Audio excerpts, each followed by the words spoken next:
Kuna ule wimbo wanakwaya wa Ekaristi Takatifu ambao ndio msingi wa hii safari ya Emmaus. Tuimbe kaa nasi Bwana.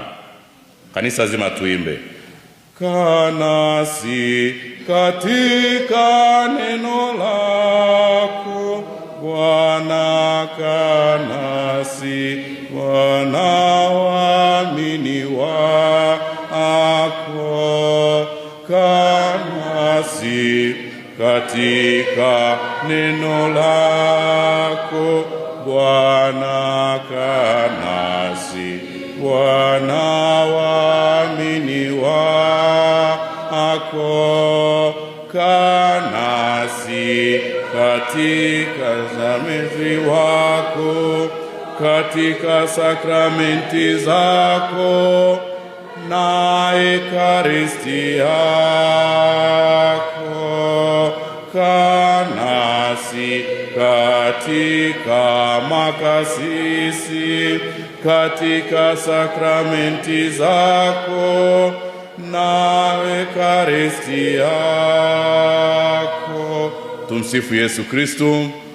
Katika safari ya Emausi, huu ndio wimbo wetu, Kristo akae nasi, kama ambavyo ule upweke wa wale mitume na hofu zao walimwambia Bwana, kaa nasi maana usiku umekaribia na giza linaingia. Kaa nasi katika maisha yetu. Akae nasi wa kupitia wapi? Katika neno lake.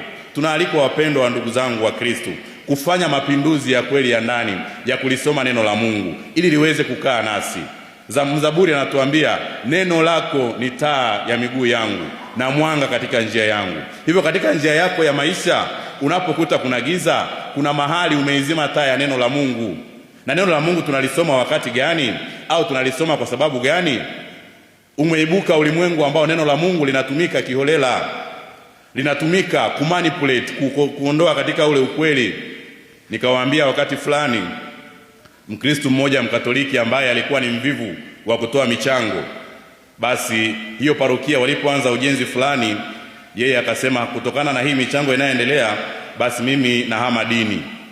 Akaenda katika dhehebu fulani jirani yake linalojulikana kama soma neno tenda neno, ambayo utamaduni wao ulikuwa ni kwamba unapofungua Biblia, neno la kwanza unalokutana nalo ndilo unalitenda siku hiyo.